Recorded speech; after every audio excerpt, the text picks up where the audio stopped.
So you made history in 2018 by becoming the first Indian woman to win a World Series of Poker bracelet. Jua khelna. Yeah, Jua Khelna, exactly.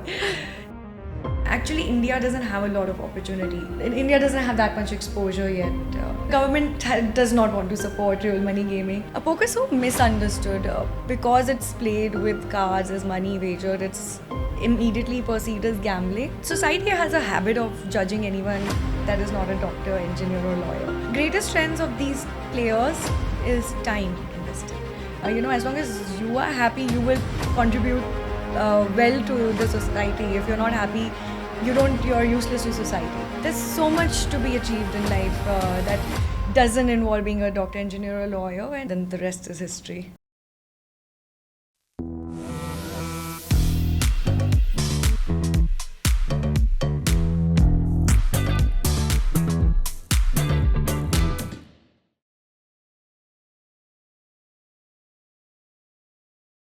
So you made history in 2018 by becoming the first Indian woman to win a World Series of Poker bracelet. So did you happen to poker or did poker happen to you? It's funny you ask me that. I always tell people that poker happened to me because I grew up in a very sort of conventional home. Father's in the Air Force, mother was in was a teacher. So it was never my mindset was conditioned to be going for a conventional career path. Investment banking was something that I was working towards, and out of nowhere I discovered poker. And in fact, uh, when I initially turned pro was when I still was working on the side, and then I won this bracelet, and then I said, I'm probably now confident enough to finally go full time pro. Wow. And you won this bracelet how many years into becoming a professional player?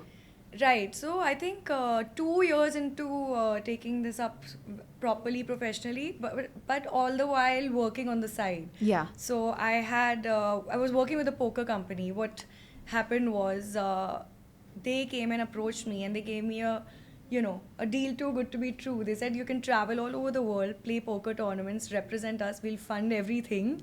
All you have to do is represent us. And I said, where's the catch? And was there one? There was never any catch, and it was too good to say no to. So I worked with this company, and there was something called Poker Sports League, and I was a founding team member. And that was like a full time job, pretty much, but in the poker industry. Then I won my bracelet 2 years into my career, which was actually very, very like unheard of. And I thought that there is something more to this, and I decided to pursue it like full time. Yeah. But if I can take you back a few years, where do you come from? What were your formative years like? I always was this kid who had immense drive, immense, I was always very competitive. I was a math nerd. I loved mathematics. So, I mean, I was always topping my class. I topped my class 12 CBSE board. So I was sort of a nerd. And poker was fully aligned with the kind of person I was because it's competitive at its core and it's mathematical, and the game theory strategies are very, very nuanced and technical, which really attracted me to the game. And the idea of beating people with your intellect is such a fulfilling rush. So I started pursuing poker as a continuation of my personality even as a child. Um, but how I actually discovered it was in my first year of college. My mom fell sick. She had a stroke which left her bedridden. And so at that time, we were sharing responsibility to take care of her. And poker became a bit of an escape from that. It was very tough for the family. Sure. And just playing poker was like, a different world. I would get immersed in flow states. And it really helped me kind of deal with that adversity and find some sort of distraction for a bit. And then I discovered that it has patterns. It's rooted in mathematics, probability, game theory, optimal strategies, and I started learning, coaching, training, and then the rest is history. Yeah. When you say flow states, what do you mean? Right, so flow states are, there's this author, very complicated name, can't pronounce it, Mihaly Chikminsky. Okay, you give it to me and I'll link it. Yes, Yeah. yes. He wrote a book on flow called The Psychology of Flow, I think. It's flow states are states where you immerse yourself in an experience which is challenging, say surfing, and you forget all sense of time because it's giving you so much pleasure. It's such a pleasant challenge, and you're overcoming the challenge, and you're fully immersed in this task, and all sense of time ceases to exist. The outside world ceases to exist. And even in the book, he mentions how, a terminally ill patient discovered surfing, and he was able to, find meaning and purpose in his flow states, and was able to, delay the progression of the illness and things like that. So, yeah, so I experienced all these flow states, and I'm sure everybody's experienced at some point of Is their it a life. sort of trance? Yes, Something like that? yes. Yeah. It's sort of a trance. It's sort of like people would experience it playing a sport or while video gaming, and where it's blinders on. It's just you and that task, and nothing else exists. And that is what poker sort of instigated in me, flow states, and so I was able to cope with that adversity. And you're saying that it is healing in the sense that it is physically healing as well? Yes, because if the mind is, I think all things are psychosomatic at some level. So it's not every day that one meets a poker player, right? You're the first person that I've ever spoken to who I know is a Yeah. poker player, right? So what was it that made you choose something so unconventional as a career path? Of course, you've mentioned how it kind of happened to you, and you took it from there, but you chose to, sort of stay pro in this. Right. So it's whenever I tell people that I'm a professional poker player, they're like, "What? What does that even mean? Does this even exist?" We didn't know poker is a game that existed that people played professionally. Yeah. Even over here, we are shooting this in Bangalore, and even the crew on set right now with us Yeah. they have never heard of anyone even playing poker, let alone Absolutely. taking it on as a career. Poker is so misunderstood because it's played with cards as money wagered. It's immediately perceived as gambling. Poker is actually a skill game. It's a mind sport. The game theory strategies are taught in the smartest universities of the world, like MIT and Harvard. In America, poker is basically a sport. You'll find it, featuring on ESPN, the biggest sports channel, Yeah. streaming World Series of Poker. So poker is a mind sport, and that's a foregone conclusion. You know how there are chess championships, there are poker championships. Chess is also a mind sport. Yeah. I actually had a deep run in the World Series main event in 2023. I came in the top 100 out of 10,000 players. Wow. And that is the biggest poker tournament in the world. The buy-in is Incredible. only 8.5 lakh rupees that 10,000 people pony up. And it was a dream run because no girl from India has ever made it top 100. Amazing. And yeah, so poker gets a bad reputation because, the scorekeeping is done with prize money at the end of the day. So, but I have only approached the game very professionally, and society has a habit of judging anyone that is not a doctor, engineer, or lawyer, especially in India, and that mindset has to change. There are so many diverse things to do. People have diverse inherent interests, inherent skill sets. You can't judge a fish by its ability to climb a tree. So Right. they shouldn't be forced into, running the rat race. And we live in the age of immense technological penetration with high disposable income in India increasing. Everyone has access to the internet. And I really believe that people should be taking authority for their own life and not worry about how other people perceive them, not worry about judgment or going on unconventional paths. I think freedom is very important, especially for me. That is something I learned from the adversity I faced at home. I overvalue freedom, I guess. I don't want to take it for granted. And nobody should be stuck or caged in a situation where they are not enjoying what they're doing because, you get one shot at life. And there's so much to be achieved in life that doesn't involve being a doctor, engineer, or lawyer. And Yeah. there's a lot of prestige and glory in that. So if you want to be a sports person, you want to be a stand-up comedian, you just want to be an influencer, then so be it. And as long as you are happy, you will contribute well to the society. If you're not happy, you're useless to society. So freedom is something that's really, really one of your core values, right? It's really important to you. In your life, what are those decisions that you've made and you continue to make, to Right. sort of just ensure that you live your life in the most free way possible? Yeah, so poker is a game that you're only accountable to yourself. You are your biggest enemy, you are your greatest competition, you're only accountable to yourself, and that has given me immense flexibility in how I live my life. For me, freedom is very important. For me, agency is very important. Doing what gives you joy, gives you pleasure, and if you're doing it with sincerity, if you approach anything with sincerity, so that's definitely a choice I made to remain, free and not be a conformist.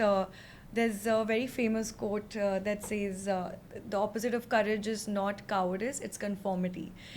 And I really believe people should be, empowered to break through these stereotypes and break through what is expected of them and think for themselves. So I'm going to come back again to poker. So there's life and poker in this Yes. conversation, right? So this very interesting decision you made to be a poker player, and you've been at final tables all over the world consistently, and you continue to do that, right? Yes. What does it take in terms of just sheer prep, hard work, discipline to consistently win at something like this?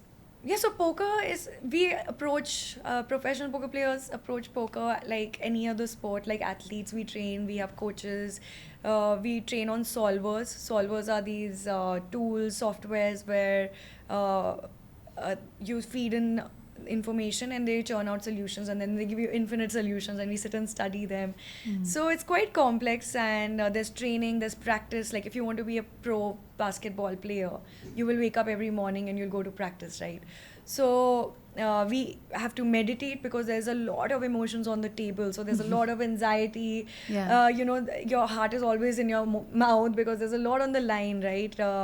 To come out on top of a field of 2,000 people, 3,000 people, 10,000 people.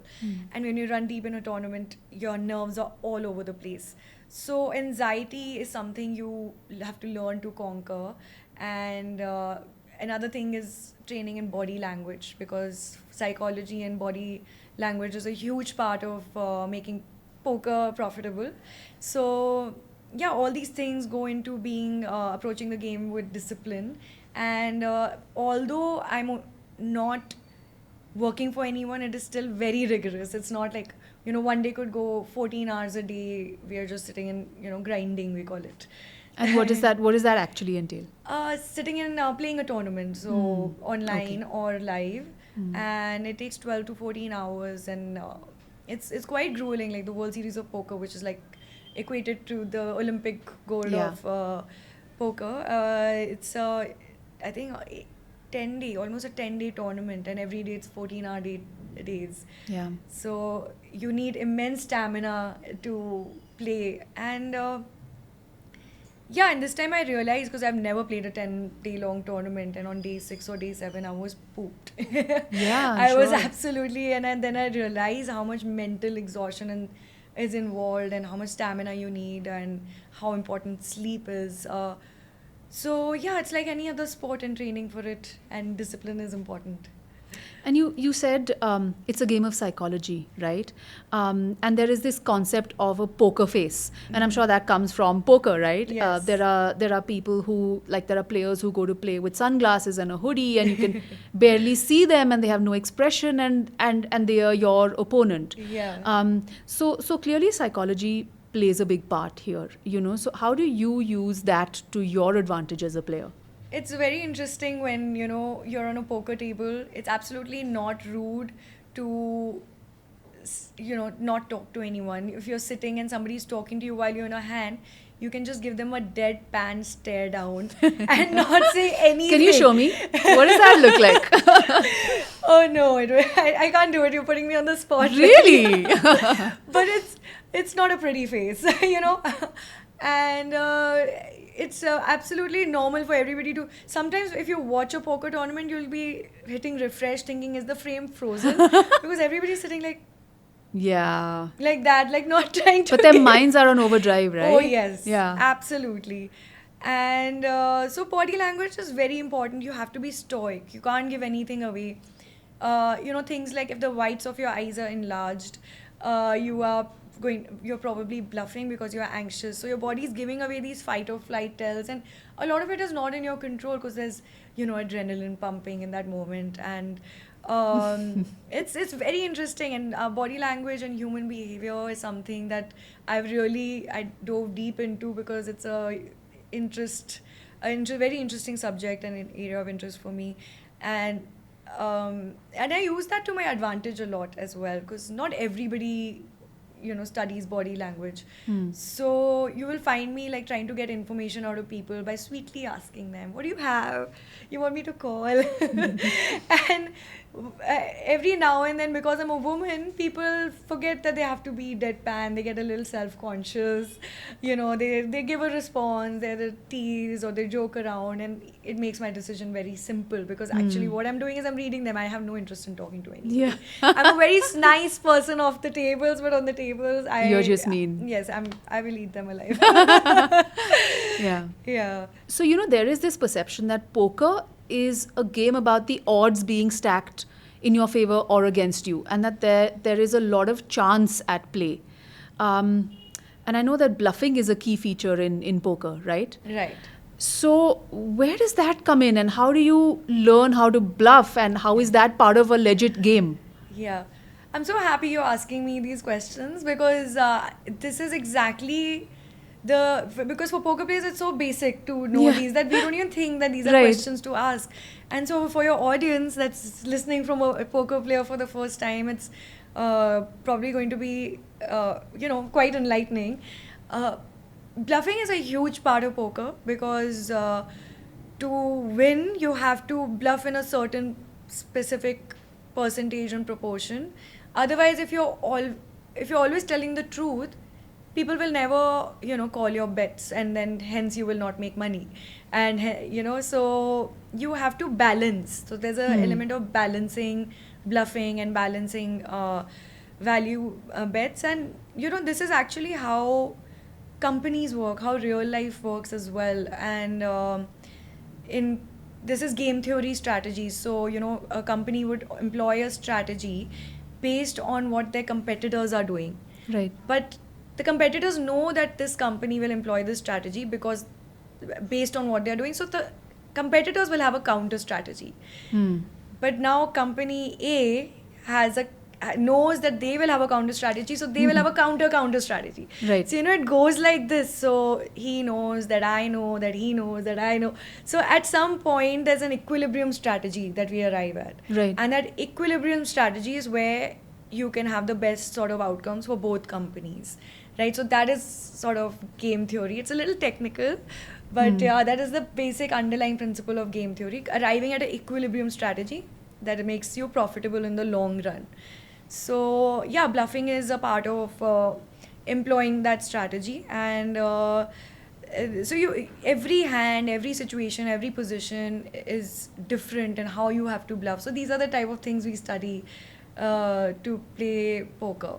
And what is this idea of the prisoner's dilemma? Is that something related to game theory? Exactly. So the prisoner's dilemma is a very interesting, hypothetical way of explaining game theory. The concept is that there are two prisoners held separately, and if both confess, they get 1 year sentence each, which is minimum. But the other option is if one betrays, the one who has betrayed the other guy, he goes free, but the other guy gets 10-year sentence. Mm-hmm. And if both betray, then they get 5-year sentence. Right? So what would you do in this situation? You're actually asking me. I would want to confess and then maybe I would like, if we are in next door prison cells, I would kind of signal to him that we both have to confess so that we both get 1 year and we're out. Yes, exactly. So you're absolutely right. Okay, good. So the right strategy is that both people confess, because that's minimum jail time, 1 year. Because if you betray, the chances are that if the other guy has betrayed also, you might get up to 5 years. It's just 5x loss, Yeah. right? So you take the least loss. So the right strategy over here is to take that 1 year sentence, do your sentence and get out. So that is a game theory solution. So poker is like that. So that is what you can actually derive so many lessons from poker, even in business. Wow. There's so many startup founders, even in India and in Silicon Valley, and Fortune 500 CEOs. They would play a round of poker with you as a part of the interview process. Wow. And some corporates, actually, a lot of trading firms do this, because trading is also calculated risk. They teach their employees how to play poker. Like, they do coaching sessions and things like that. So then you learn how to make the optimal decision in an environment of uncertainty and risk. So you're a self-professed math geek, right? Yes. So how does poker's complex mathematical approach work? Yeah, so like I said, it's mostly these game theory strategies. There's also the idea of probability, that your bet sizing depends on mathematical concepts. I think math doesn't directly translate into the game of poker. How the background of loving math helps me is because it trains you to think logically. So the way your brain gets wired is, sort of, there's synergy with the brains that like math and the ones that play a game that is based on logical Yeah. reasoning, logical deductions, and those type of strategies. So yeah, mathematics helps. So you'll see a lot of poker players are basically IITians and engineers, because they are trained to think logically and they have those neural pathways and they perform better in these games. And poker is very hard to beat, actually. It's a very tough game, and but so is any other business. If you look at trading, only top 3% traders are making money. If you look at F&B, restaurants, I think only top 3% survive over a 3 year period. So these are the kind of stats even in entrepreneurship and business, and they are as much of a calculated risk as poker. Wow. So Phil Hellmuth, he holds the world record for the most number of WSOP bracelets, right? I think Yeah. 16, if I'm not wrong, which is way higher than everybody else.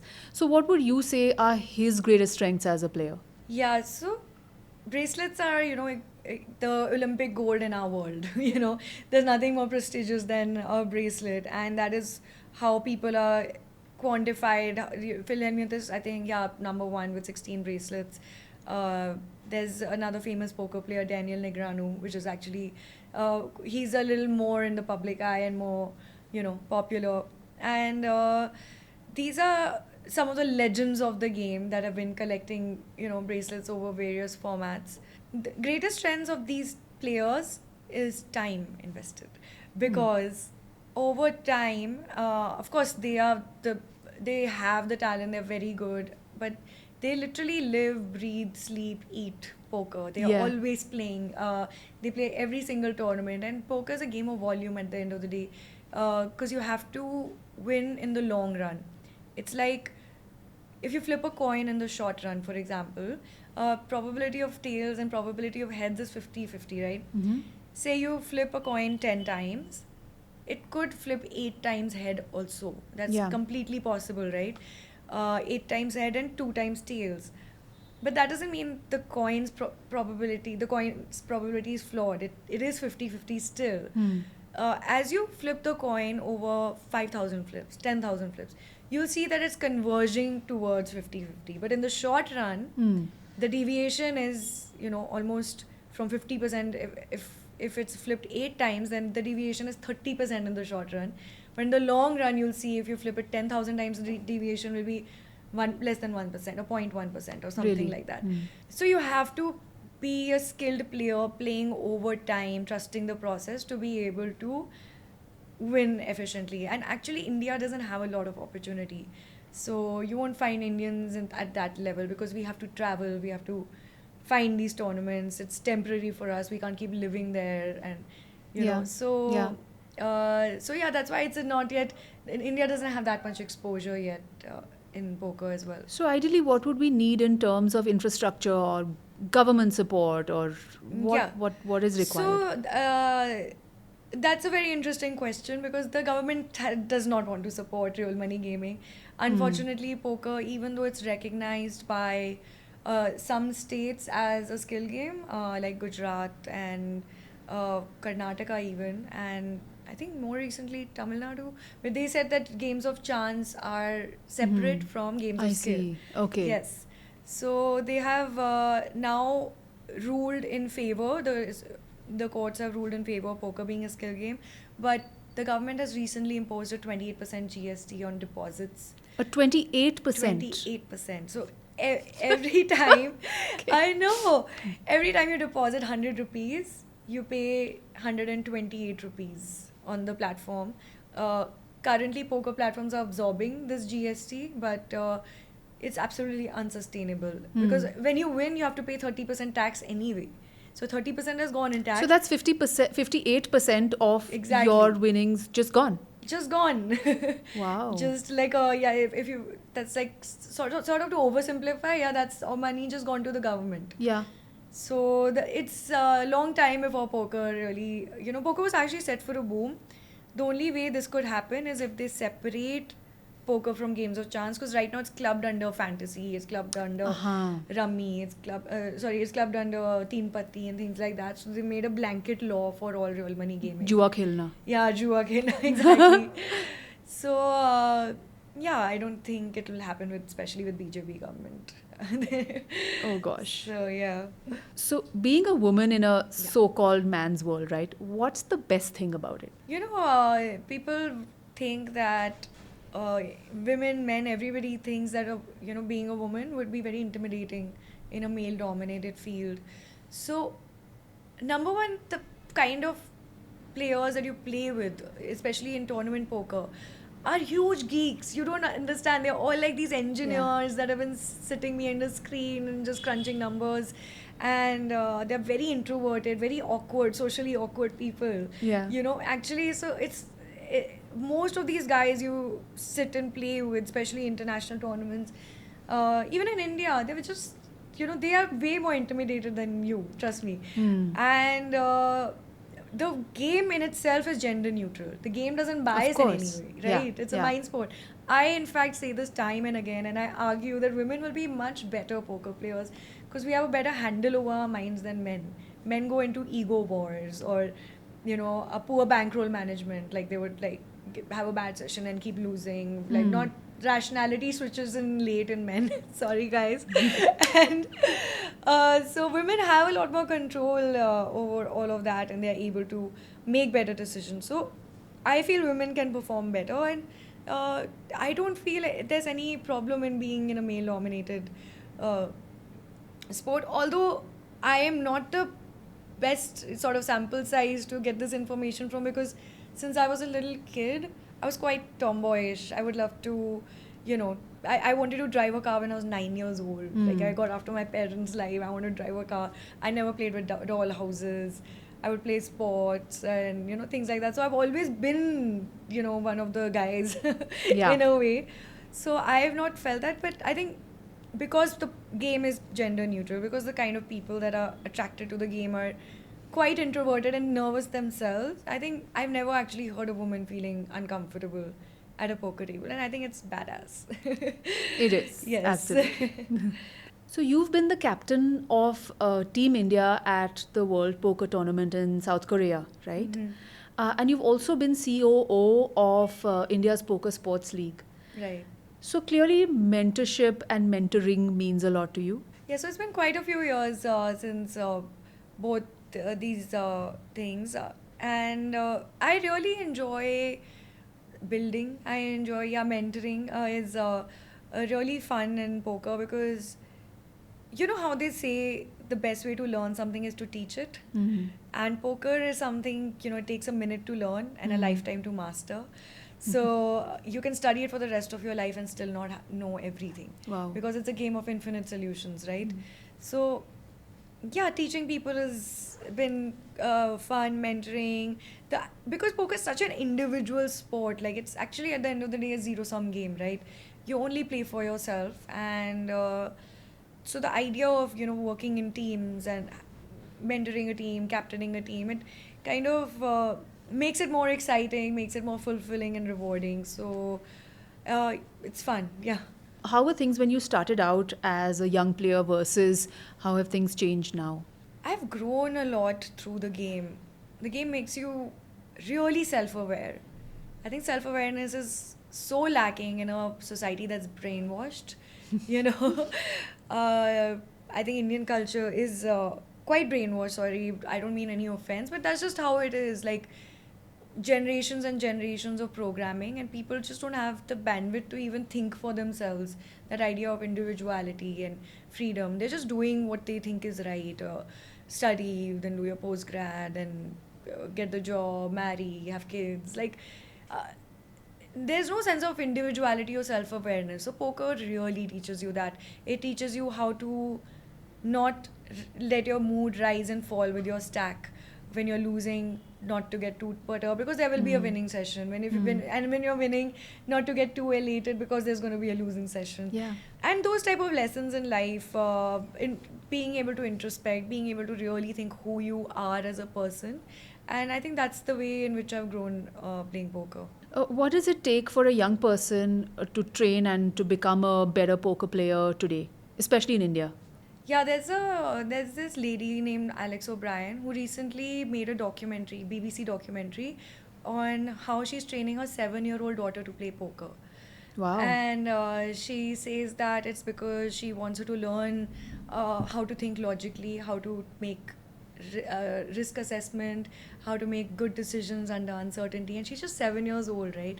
And that is such a beautiful way of training somebody. I think don't play poker for money.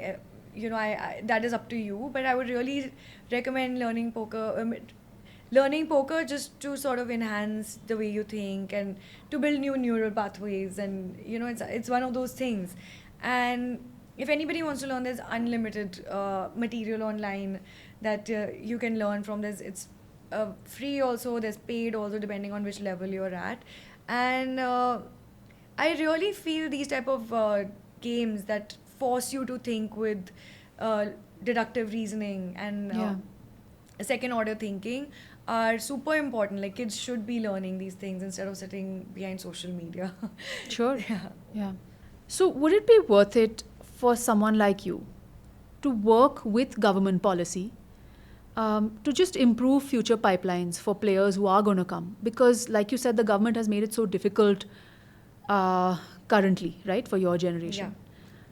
Do you think there's something that can be done by people like you? Yeah.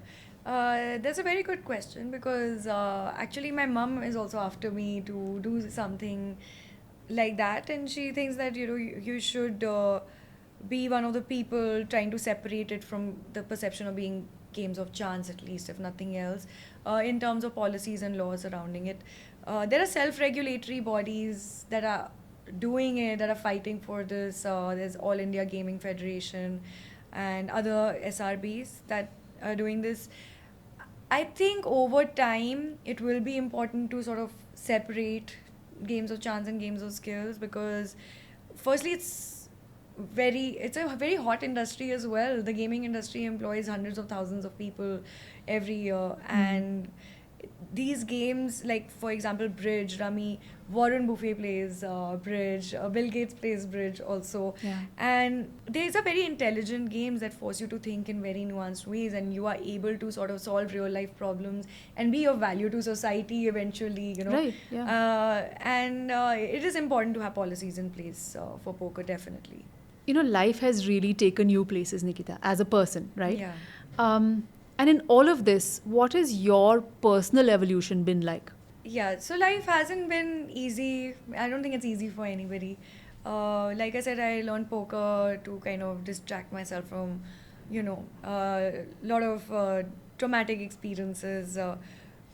Yeah, so everybody faces adversity at some point or the other. And it's adversity that shapes you as a human being. And that is something that gave me the courage to not conform to society and be unconventional and sort of advocate for uh, standing out and being unconventional. And there's nothing wrong with it, and trying to empower and inspire people by leading by example. Hopefully, if I can change one person's perception, then I would be, satisfied that I've done something. Because it's important to grow from adversity. It's important to develop character, not to get too comfortable. And yeah, I've grown a lot in the sense that I've had this growth mindset. And I've constantly invested in myself. I've constantly tried to stay informed, and I think that's something that's lacking in Indian society and culture. People are too taken by social media Hmm. and keeping up with the Joneses, like Yeah. the idea of competition with who's carrying a better bag, for example, and Hmm. just materialism. And I don't think anybody's thinking on deeper levels of why they're chasing materialism.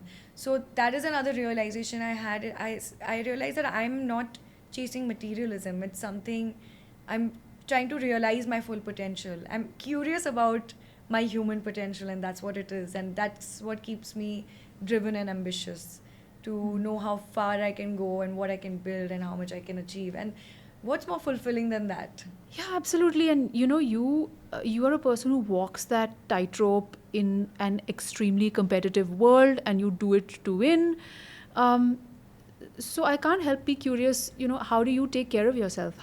What do you do for your mental health? What do you do to, like you said, just focus on what that chase is for you? It might not be what it is for everybody else. Yeah. So yeah, what do you do to take care of yourself? So, yeah, so meditation is been a big part of my life. Meditating, keeping the mind calm, keeping the clutter out of your head, because uh, I think mental health and taking care of your mental health is the number one most important thing in this day and age, especially given all this outside stimulation that is, feeding cheap dopamine into our systems, and real life starts seeming dull, and your reality of life becomes your expectation of being stimulated and what excites you. The bar keeps rising, and you're constantly living in a state of dissatisfaction Hmm. and boredom. Yeah, and just on a personal level, if you're okay to share it, what does your meditation practice look like? Yeah, so one thing I do when I wake up in the morning, I don't look at my phone for at least an hour or 45 minutes, because the first thing I want to do is kind of wake up and meditate, because you're in sort of a alpha state, your brain is still waking up, and it's a very good time to start orienting yourself. And you want to start your day by thinking of how you want to go about your day and not reacting to what is on your phone. So your Hmm. phone will be like, oh, did you send this email, or feed the cat, or whatever. Like, there's all sorts of things to respond to, other people's thoughts to respond to. So you don't, I believe you shouldn't start your day reactively, you should start your day proactively. Hmm. So I take 1 hour in the day just to myself to decide how I want to, spend this day, what I want to do. At that time, I meditate. Uh, if I can work out in the morning, nothing like it, but most of the time I don't have time. It's usually Hmm. in the evening. So yeah, these are the type of habits that align with the good meditation practice. And the most powerful times to meditate is when you wake up and when you go to sleep. Yeah. Because when you go to sleep is also a good time, because you're basically going to marinate on all the thoughts for the next whatever 6 to 8 hours, as long as you sleep. Hmm. So to make sure those thoughts that are going into your subconscious are good thoughts, and thoughts that are aligned with your goals, it's important to do that. So Yeah. that's what my meditation practice is. Yeah, that's great. I have this thing of asking each person, not necessarily on this podcast, but I'm saying in life, like, what are their meditation practices? Because I feel like this is something we all need to get better at, definitely me. Yes. And I think these little life hacks go a long way, and you never know who'll pick it up and say, like, yeah, if I make that one little change, it'll really help Right. me. So if you don't mind me asking, what is your meditation practice? Mine. So I meditate at night when the house is quiet, when everybody is asleep. Yes. Because for me, that is the best time. I am really not a morning person, no matter how much I've pushed myself to be. Yeah. So at night, I sit in front of a little shrine that I have at home. I say my chants. And then I get into my meditation practice, and I stay there for some time. And during that time is when I clear my thoughts. I kind of just, I resign them. Like I hand them over, and I Yeah. say, this is what it is. Like, you solve it. But it was just, yeah, it makes you feel connected to your spirituality, sure, but it's actually very scientific. It's deeply rooted in science. You're putting your parasympathetic nervous system at ease. Yeah. You are going away from fight or flight to creative zones, to left brain zones, and those are the zones where your body is healing, those where you're most productive, where you're the sharpest. You're basically developing your brain. It's like your gym for your brain. It's like building the Yeah. brain as a muscle. Brain is like a muscle. So it's not this woo woo concept. So I highly recommend everybody does it as just a practice for health. Yeah. Nikita, I want to end by asking you, who are the specifically the women mentors that you've had, and who are the women that you admire? The most inspiring woman in my life is my mother. She Mm. is so strong. Even through all the challenges she's going through, she is the fun. She has such a great sense of humor. She's always thinking of how to improve her kids' lives. I go to her for advice for everything. She's been my biggest support system. Most parents would be like, what are you doing? What's wrong with you? And all of that. And my mom has always been supportive. She brags about me when people come over. She'll take out all the magazines and newspaper So cool. cuttings, saying, "That's my daughter." Yeah. And she's very, very inspiring the way she's handling everything. And even earlier when she was teaching, she was just this force of nature, very ambitious, Beautiful. very driven. She would care for all the kids like they were hers. I don't know how she managed to do all of that. She was the most selfless, giving human being, and is still. And so I'm very inspired by my mother. She taught me how to be competitive. She taught me how to be the best version of myself. And by competition doesn't mean being competitive with others. It is always competition with yourself. Yeah. Just to digress a little, that's the difference between Apple and Microsoft strategies, right? Apple being so valued as a stock, as a business, as a design, as a model, is because Apple's philosophy is that they are always in competition with themselves. Yeah. So they are always trying to outdo the older software version of themselves. iOS 11 to iOS 12, they're not concerned with what anyone else is doing. Microsoft is always trying to outdo Apple. So that's why Microsoft is left behind in the phone market, and not left behind, but you know what I'm saying, Sure. like difference in brand. So they are playing this horizontal game. Okay, this is what's in the market. How do we get better? And Apple is the innovator who is trying to outdo themselves. So that is something that I learned, and that has taken me quite far in life as well, to only look at yourself, because everybody's journey is their own. How can you compare apples to apples? That person's journey is exactly the same, so I'm able to compare. But how are you able to compare another person's life with yourself? Not that Right. That's not an apple to apple comparison. It's unfair to them, it's unfair to you. So just try to outdo yourself. And so that way, yes, again, my mother. And I'm very inspired by some global female icons like Sunita Williams and Leena Nair, who's just come from, where, like, a small town in India, to be CEO of Yeah. Chanel, first brown CEO of the biggest luxury brand of the world. How cool is that? Indra Nooyi, CEO of PepsiCo, and Gwen Shotwell, CEO of SpaceX. Such powerful, badass women. I love it. I want to be just like them. Sunita Williams, because I once wanted to be an astronaut. Okay. How long back was that? I think that was the first thing I ever wanted to do. Yeah. Like, I was 7 years old, and everybody was asking me, what do you want to do? I want to be an astronaut. Yeah. Like, reach for the stars. Right. So, yeah, and all these women are, I mean, three of them have Indian origins. And, Yes. Yes. Yes. Beautiful. So, Normally what we do is we dress our guest up as the woman that they admire. Yeah. This being like a very last minute conversation, I don't have a space suit. Yeah. And that's not something I keep in my wardrobe, just by the way. So we're going to do something else and then figure out how you can become Sunita Williams. Yes. But Nikita, thank you so much Thank for you. coming on this podcast. It's been amazing to have you here and to talk to you. And thanks for, opening up and talking about a whole different world. It was like a little porthole, it was like a little rabbit hole. It was so interesting. Thank you. I'm glad you found it interesting. Actually, there's some things on the podcast that I've never spoken that freely about Thank you, in the thank you. past. So I'm glad to be here, and it's been a very calming session. That's Almost feel like, therapy. That's so nice. No, I'm kidding. We can cut that out. Okay, well, thank you, and all the best to you, and more power to you about how many big names you're bringing to this podcast, and such interesting women, and I hope that keeps increasing, and more people are able to hear their voices. Yeah, Yes. so be it. Thank you. Thank you.